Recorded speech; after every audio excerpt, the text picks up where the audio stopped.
Kalau mereka menyatakan, tapi kami kan yang Shiratal Mustaqim, tinggal diurut lagi.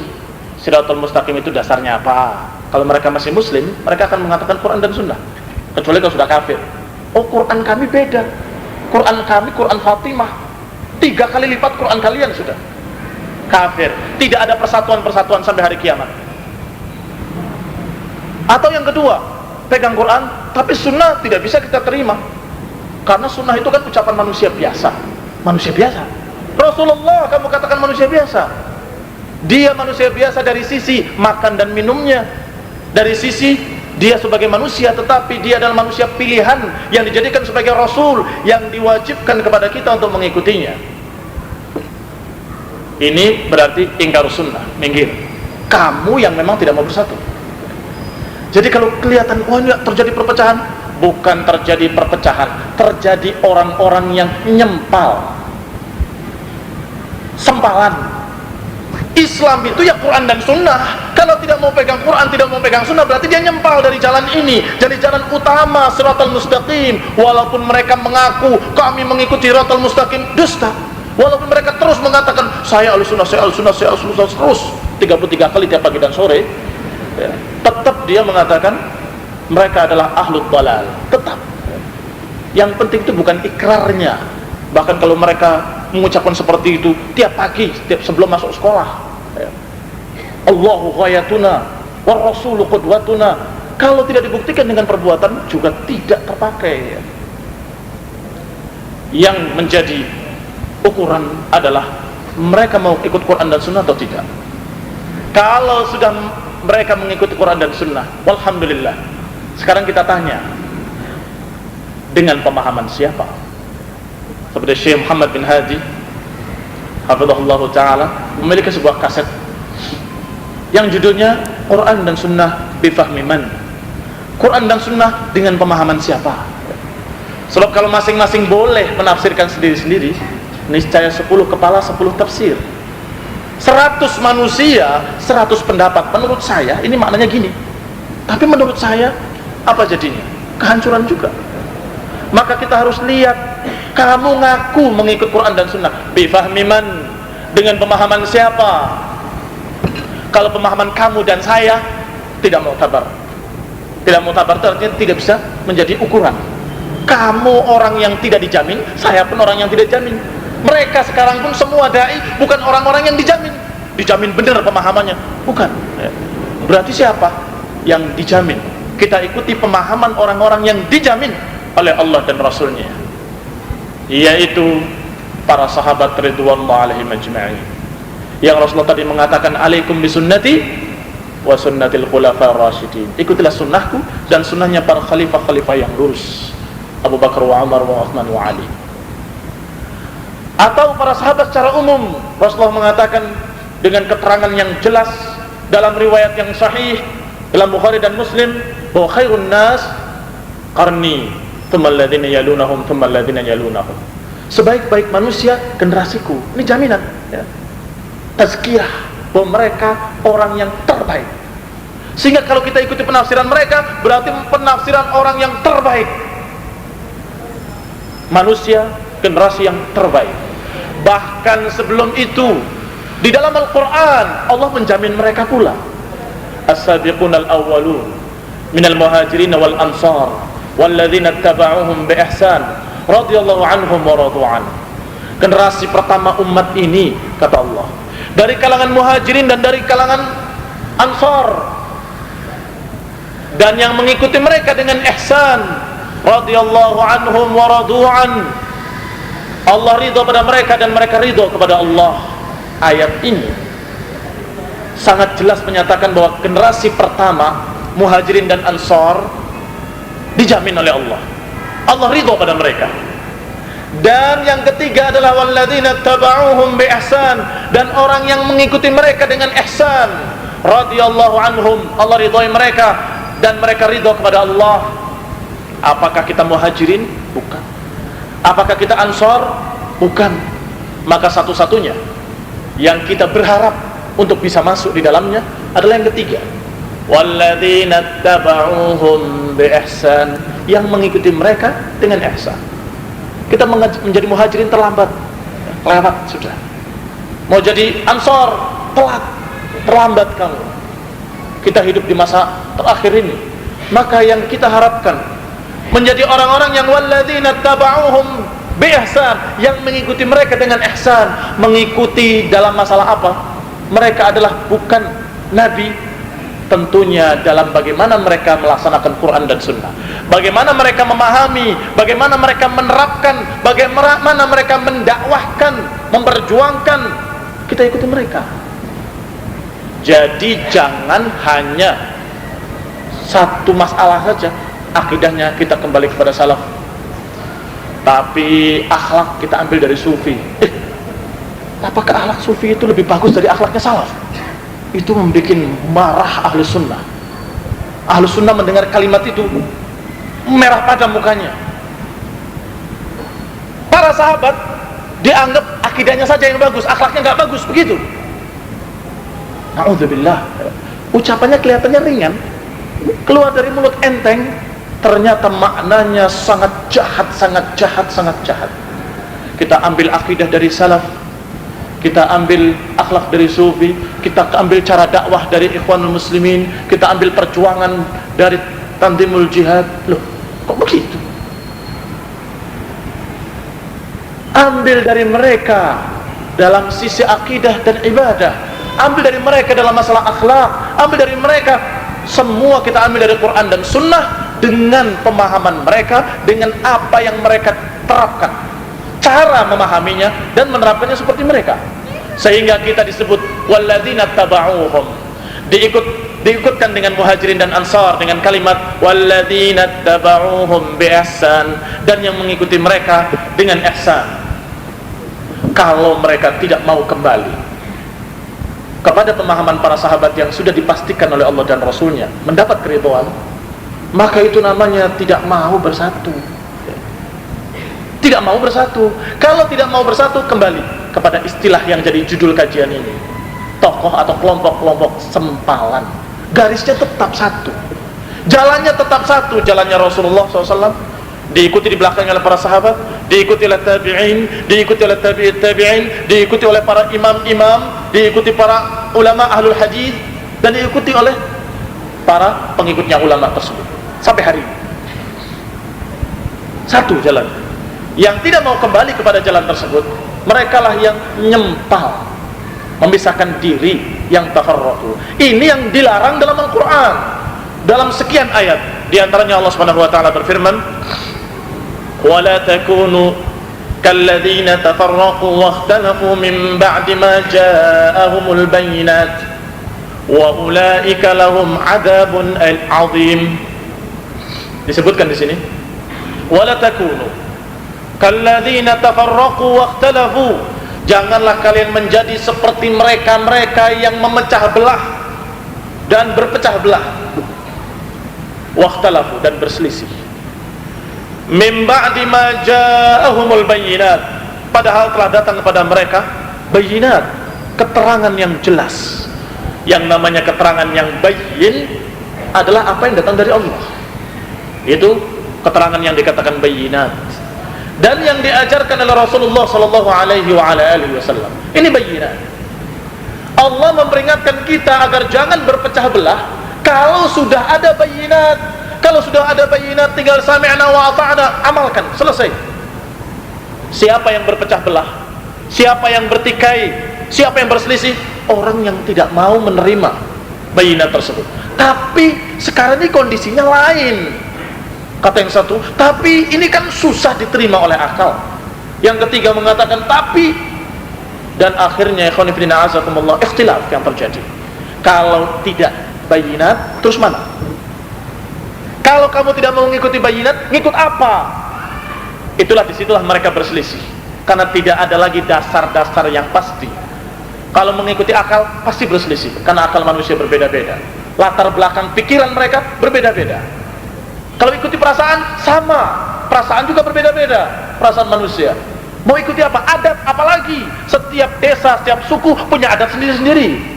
Kalau mau mengikuti adat, ya akan berpecah juga, masing-masing dengan adatnya sendiri-sendiri, ataupun adat negaranya sendiri-sendiri, akan rusak. Wala takunu, janganlah kalian menjadi seperti mereka yang memecah belah agama mereka, padahal telah datang kepada mereka bayyinat. Dikatakan ancamannya oleh Allah, ulaika lahum adzabun adzim, bagi mereka azab yang besar. Yauma tabyaddu wujuhum wa taswaddu wujuh. Ayat berikutnya dikatakan, hari ketika wajah-wajah menjadi putih, dan hari ketika wajah-wajah menjadi hitam. Jadi sebagian wajah-wajah menjadi putih, sebagian wajah-wajah menjadi hitam. Disebutkan oleh Imam Al-Baghawi rahimahullah ketika menafsirkan ayat ini, beliau mengatakan aktsarul mufassirin, bahwa kebanyakan mufassirin menyebutkan tafsirnya bahwa yang dimaksud adalah Yahudi dan Nasrani yang memecah belah agama mereka, padahal sudah datang pada mereka keterangan yang jelas. Sebagian ahli tafsir yang lain, kata Imam Al-Baghawi masih, bahwa yang dimaksud dalam ayat tersebut adalah al-mubtadi'ah dari umat ini. Kenapa disebutkan oleh para ahli tafsir sebagai mubtadi'ah? Karena merekalah yang setelah datang keterangan yang jelas, mereka menolaknya dengan alasan yang bid'ah, dengan menambahkan pada bid'ah-bid'ah, dengan menambahkan sesuatu yang baru pada agama ini. Al-mubtadi'ah min hadhil ummah, Abu Umamah Al-Bahili menyatakan bahwa yang dimaksud adalah Al-Haruriyah bisyam. Yang dimaksud dalam ayat ini adalah Al-Haruriyah. Al-Haruriyah itu Khawarij. Khawarij ini yang mengkafir-kafirkan kaum muslimin, mengkafirkan Ali bin Abi Thalib, mengkafirkan Muawiyah bin Abi Sufyan, dan mengkafirkan Amr bin As, mengkafirkan Abu Musa Al-Ash'ari, dan mengkafirkan seluruh para sahabat yang ikut mereka dan yang tidak mengkafirkan mereka. Maka mereka adalah kafir. Siapa sisanya sahabat? Habis. Dikafirkan semua oleh mereka. Bukan hanya mengatakan kafir, tapi kafir halal darahnya, menghalalkan darah kaum muslimin. Ini ikhwan fillah azakumullah adalah kebid'ahan besar. Jangan dikira bid'ahnya Khawarij ini kecil. Mereka kan masih muslimin. Hati-hati. Bid'ah mereka ini besar. Sampai-sampai disebutkan masih oleh Abu Umamah Al-Bahili, ketika di Syam, Abu Umamah melihat kaum Khawarij dalam keadaan dihukum mati, dalam keadaan kepala-kepalanya dijajarkan di tangga masjid, dibariskan tangga masjid. Abu Umamah menangis melihat kepala ini.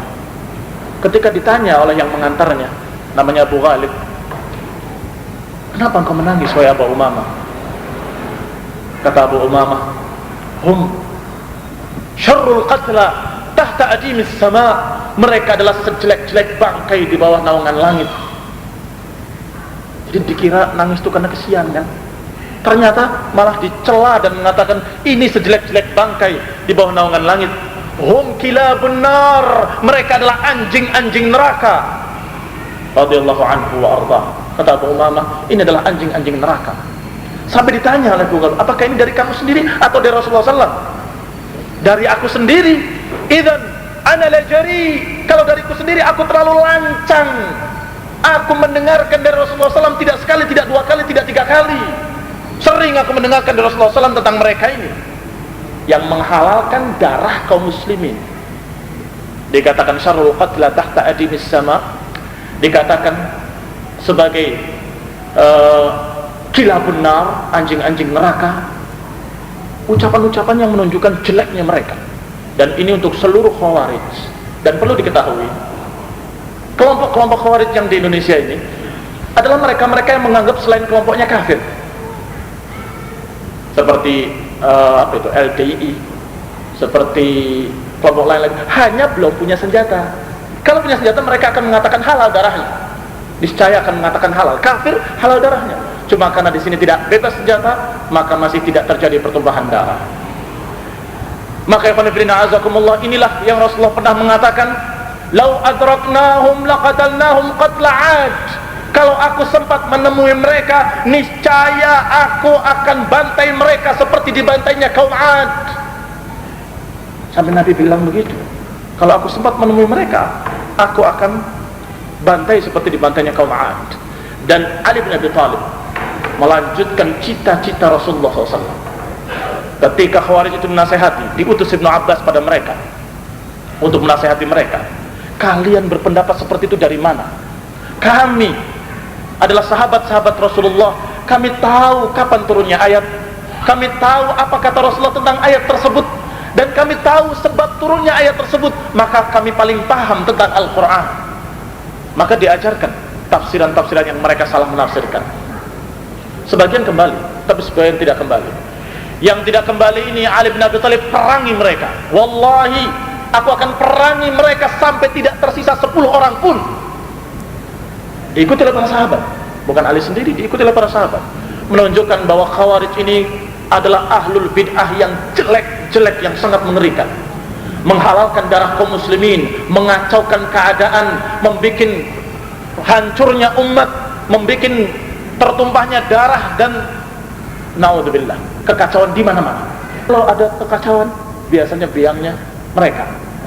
Oh, itu ada muslimin yang begini. Mana? Oh, itu muslimin yang tidak mengajarkan Islam, apa tidak melaksanakan keislamannya. Khawarij. Yang Nabi mengatakan, kalau aku temui mereka, aku akan perangi mereka seperti dibantainya kaum 'Ad. Dan Ali mengatakan seperti itu, memerangi mereka sampai tidak tersisa 10 orang pun. Ternyata betul-betul tidak tersisa kecuali 9 orang. Allah Subhanahu wa taala tunaikan sumpahnya. Tidak tersisa kecuali 9 orang. Kaum 'Ad dibantainya seperti apa sih? Kaum 'Ad itu digambarkan bahwa mereka dibantai oleh Allah dengan azab, dengan suara yang melengking, yang memecahkan telinga mereka dan jantung mereka, yang memutus jantung mereka, sehingga mereka berserakan di mana-mana. Berserakan di mana-mana. Berserakan di mana-mana itu artinya tidak ada yang menguburkan, kadang satu umat mati semua. Tidak ada yang menguruskan, tidak ada yang menguburkan, tidak ada yang, sehingga mereka membusuk di atas tanah. Dikatakan dalam Al-Quran, ka'ajazu nakhlin khawiyah, seperti pokok-pokok pohon korma, seperti batang-batang pohon korma yang berserakan, yang membusuk. Bukan hanya mati, dan dihinakan oleh Allah Subhanahu wa taala dengan tidak ada yang mengurusinya, sehingga membusuk di atas tanah. Dan kalau lihat kejadian-kejadian azab dari Allah, kita ingatkan kepada kaum muslimin untuk cepat-cepat meninggalkan kebid'ahan, kekufuran, kesyirikan, dan cepat-cepat kembali kepada Allah. Sekarang ini Allah memperingatkan di mana-mana turun azab. Dan ketika kita katakan atau ditanya pada seseorang, bisa jadi azab, saya bilang. Yang terjadi di Aceh bisa jadi azab. Sebab kedoliman ada di hampir seluruh kota-kota di Indonesia. Kemaksiatan sama ada di mana-mana. Yang berbeda cuma satu, saya bilang. Adanya pembunuhan muslim terhadap muslim di sana. Bukan satu, bukan dia, sudah sekian banyak, sekian ratusan, sekian ribu. Yang sini menghalalkan, yang sana menghalalkan. Ini yang terjadi di sana, yang tidak ada di tempat lain. Kalau kedzaliman yang lain ada. Nih contoh, bagaimana? Apakah kalian taubat kepada Allah? Apakah menghentikan kedzaliman-kedzalimannya? Apakah mau taubat kepada Allah dan meninggalkan kebid'ahan-kebid'ahannya? Wallahu ta'ala alam. Subhanakallahumma wa bihamdika, la ilaha illa anta, astaghfiruka wa atubu ilaik. Sebagaimana sudah kita bacakan ayat yang melarang untuk berpecah belah, yaitu ayat Allah Subhanahu wa taala dalam surat Ali Imran ayat 105. Allah berfirman, "Wa la takunu kalladzina tafarraqu wa ikhtalafu min ba'di ma ja'ahumul bayyinat wa ulaika lahum 'adzabun 'adzim." Janganlah kalian menjadi seperti orang-orang yang berpecah belah setelah datangnya kepada mereka al-bayyinat, keterangan yang jelas, keterangan yang gamblang dari Allah Subhanahu wa taala dan utusan-utusannya. Janganlah kalian menjadi seperti mereka. Dan sudah kita bacakan tafsir dari para ulama yang kata Imam Al-Baghawi, yang dimaksud adalah Yahudi dan Nasrani. Janganlah kalian seperti mereka yang ikhtalafu, yang iftaraku, yang mereka berpecah belah mereka memiliki sekian aliran. Setelah datang kepada mereka petunjuk, setelah datang keterangan dari Allah, mereka adalah ahlul kitab, yakni golongan yang telah diberi kitab oleh Allah. Diturunkan kitab Injil pada mereka, diturunkan kitab Taurat pada mereka, diutus nabi-nabi kepada mereka, Nabi Musa, Nabi Isa, dan para anbiya. Namun ternyata mereka tetap berselisih dan ikhtilaf, karena mereka tidak mau menerima keterangan itu secara keseluruhan. Al-Yahud, mereka yu'minuna bi ba'dil kitab wa yakfuruna bi ba'd, menerima sebagian Alkitab tapi menolak sebagian yang lainnya. Nasrani juga demikian, dan mereka juga yuharrifuna al-kalima an mawadhi'ih, mereka merubah-rubah kalimat dari tempatnya. Tahrif, yuharrifuna al-kalima an mawadhi'ih, diturunkan oleh Allah ayat yang jelas, mereka rubah, mereka ganti, mereka tambah, mereka selewengkan maknanya. Dan kalau ada sesuatu yang dianggap merugikan hawa nafsu mereka, dunia mereka, mereka akan tutupi ayat itu. Yaktumunal ilma wa hum ya'lamun. Ini Yahud. Mereka lemparkan kitabnya wara'a dhuhurihim ka'annahum la ya'lamun. Mereka lemparkan kitab mereka di balik punggung mereka, ka'annahum la ya'lamun, seakan-akan mereka tidak tahu. Oh, tidak ada ayat itu, tidak ada yang melarang. Ditutup oleh mereka. Tentunya yang menutup ini pendetanya, kiai yang diulamakannya, karena orang awam tidak mengerti apakah ada di dalam Taurat. Oh, tidak ada. Ditutup. Yaktumunal ilma wa hum ya'lamun. Ternyata kebiasaan Yahudi, kebiasaan Nasrani, sehingga terpecah belah umat manusia ini. Padahal ada keterangan yang jelas dari Allah, ada keterangan yang jelas dari utusan Allah, tetapi ternyata mereka lebih memilih pendapat hawa nafsu dari pendeta-pendetanya. Mereka rapat, bikin perjanjian, kita rubah saja, kita ganti saja, yang halal jadi haram, yang haram jadi halal. Datang generasi berikutnya, protes lagi, tidak bisa, kita harus rapat lagi. Agama mereka hasil rapat. Dengan selesai rapat dan keputusan, jadilah perjanjian, perjanjian lama, perjanjian baru, dan kemudian ada Protestan, ada segala macam. Itu mereka. Wala takunu kalladzina tafarraqu wakhtalafu. Kalian jangan jadi seperti mereka yang memecah agama mereka, yang memecah belah dan berpecah belah dan berselisih. Jangan jadi seperti mereka yang mengotak-atik ayat di dalam kitab Allah sehingga rusak, sehingga tidak jelas mana Injil yang sesungguhnya, mana tidak jelas. Injil ada karangan-karangannya, tidak jelas agama mereka, mana Al-Quran yang seperti kita, dalil-dalil yang jelas yang sejak zaman Rasulullah sampai hari ini tidak berubah. Maka jangan jadi seperti mereka. Allah subhanahu wa ta'ala yang menurunkan Al-Quran ini dan menyatakan, inna nahnu nazzalna dzikra wa inna lahu lahafidhun. Kami yang menurunkan Al-Quran ini, dzikra ini, wa inna lahu lahafidhun, dan aku, kata Allah, yang akan menjaganya. Lafdhan wa ma'nan, lafadznya dan maknanya dijaga oleh Allah.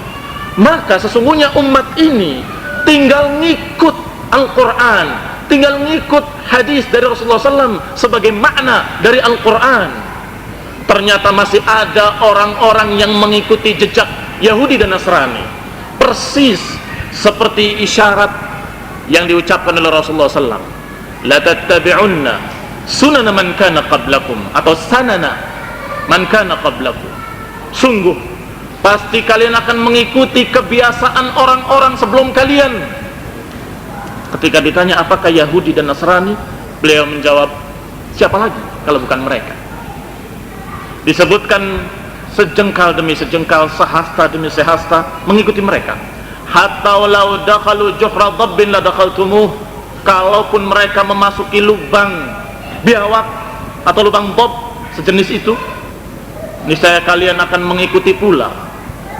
Atau dalam riwayat lain, hadwal qudzati bil qudzah, seperti anak panah dengan bulu yang di belakangnya, terus ngikut.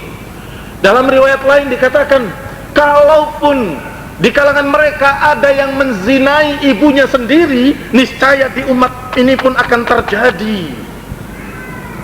Ini isyarat dari Rasulullah SAW agar kita berhati-hati. Jangan sampai kita termasuk orang yang seperti itu, yang muslimin tapi mengikuti jejaknya Yahudi dan Nasrani, menolak ayat-ayat yang jelas, atau mentahrif, merubah makna ayat, menggantinya, menambahinya. Tetapi perbedaannya, kalau Yahudi sampai berani merubah kalimat, di sini jarang yang berani merubah kalimatnya, tapi merubah tafsirnya. Sudah jelas tafsirnya dari Rasulullah SAW, mereka tidak mau terima. Tapi kan ini bisa ditafsirkan lain, bisa ditafsirkan sesuai dengan zaman kita, begitu. Jadi yang ditahrif adalah maknanya, walaupun sudah ada hadis yang jelas dari Rasulullah SAW, walaupun sudah ada riwayat-riwayat yang sahih bahwa tafsirnya seperti ini, mereka tetap mengatakan tidak bisa. Kita harus menafsirkan dengan tafsiran-tafsiran yang kontemporer, atau tafsiran-tafsiran yang sesuai dengan sikon, atau tafsiran-tafsiran yang kira-kira menguntungkan perut mereka dan hawa nafsu mereka. Coba mereka nggak berani ngomong gitu. Ikhwan fillah a'azakumullah. Maka Rasulullah SAW menyampaikan ayat ini, la takunu kalladzina tafarraqu, jangan kalian meniru mereka menjadi umat yang berpecah belah. Dalam ayat lain lebih jelas lagi, dikatakan innal ladzina farraqu dinahum wa kanu syi'an lasta minhum fi syai'. Mereka-mereka yang memecah belah agamanya, menjadi beraliran-aliran, maka engkau tidak termasuk mereka, kata Nabi. Rasulullah SAW dipisahkan, berarti mereka bukan golongan Rasul. Ini peringatan keras. Sehingga ayat berikutnya dari ayat yang tadi, surat Ali Imran, disebutkan selanjutnya, yauma tabyaddu wujuh wa taswaddu wujuh. Ibnu Abbas radhiyallahu anhu, seorang sahabat yang terkenal, didoakan oleh Rasulullah SAW dengan faqihhu fid din wa 'allimhu ta'wil. Ya Allah, faqihkanlah dia dalam din dan ajarilah dia tafsir. Ini Ibnu Abbas yang dikatakan sebagai mangkok ilmu atau habrul ummah, tintanya umat ini, karena terkumpul ilmu pada dia. Menafsirkan ayat tadi, yauma tabyaddu wujuh, wujuhu ahli sunnah wal jamaah, wa taswaddu wujuh, wujuhu ahli bid'ah wal furqah. Ini tafsir dari salaf, tafsir dari para sahabat. Hari di mana muka-muka mereka diputihkan, yaitu muka-mukanya ahli sunnah wal jamaah, yang tetap mengikuti sunnah dan tetap mengikuti para sahabat. Sedangkan ayat yang mengatakan taswaddu wujuh, kata Ibnu Abbas, wa taswaddu wujuh, wujuhu ahlil bid'ah wal furqah. Hitam wajah-wajah mereka pada saat itu, yaitu wajah-wajahnya ahlul bid'ah wal furqah. Sunnah gandengannya dengan jamaah, karena mengikuti jamaah. Sedangkan bid'ah digandengkan dengan furqah. Ahlul bid'ah wal furqah, orang yang memang mengada-adakan kebid'ahan, mendakwahkan kepada kebid'ahan, mengajarkan ajaran baru di atas namakan Islam. Mereka adalah ahlul furqah, golongan pemecah belah umat ini. Sehingga jelas kita tidak menarik ayat-ayat sesuai dengan hawa nafsu, tidak. Kita menyatakan dengan apa yang dikatakan oleh salaf, disebutkan oleh Al-Baghawi juga dalam tafsirnya, dan oleh Ibnu Katsir dalam tafsirnya, menyatakan bahwa makna siapa yang diputihkan adalah ahlu sunnah wal jamaah. Siapa yang waktu itu wajahnya hitam, mereka adalah ahlul bid'ah wal furqah. Demikian pula pada hadis-hadis yang bercerita atau meriwayatkan tentang telaga Haud, ketika Rasulullah SAW melihat ada orang-orang yang dihalangi dari telaganya, dari telaga Haud, maka Rasulullah bertanya, mereka adalah umatku, kenapa kau dihalangi dari telaga ini, tidak boleh masuk ke telaga ini? Innaka la tadri ma ahdatsu ba'dak, engkau tidak tahu apa yang mereka ada-adakan setelahmu. Kebid'ahan lagi. ahdatsu adalah muhdatsah. Wa kullu muhdatsatin bid'ah wa kullu bid'atin dhalalah. Maka para ulama menyatakan yang dihalangi dari telaganya juga ahlul bid'ah wal furqah, atau dengan kata lain kelompok sempalan, kelompok yang menyimpang dari jalan utama, dari jalan Rasulullah SAW dan para sahabat. Kalau mereka kafir, tidak mungkin Rasulullah mengatakan mereka adalah umatku, karena Rasulullah mengetahui mereka adalah umatnya dari ghurrah wa tahjil. Ghurrah itu putih di sebagian jidatnya, sedangkan tahjil adalah putih di tangan-tangannya bekas wudu. Tetapi kok dihalangi? Dikatakan innaka la tadri ma ahdatsu ba'dak, engkau tidak tahu apa yang mereka ada-adakan setelahmu. Setelah zaman Rasul muncul kebid'ahan demi kebid'ahan, dari bid'ah qadariyah, dari bid'ah khawarij, bid'ah syiah rafidah,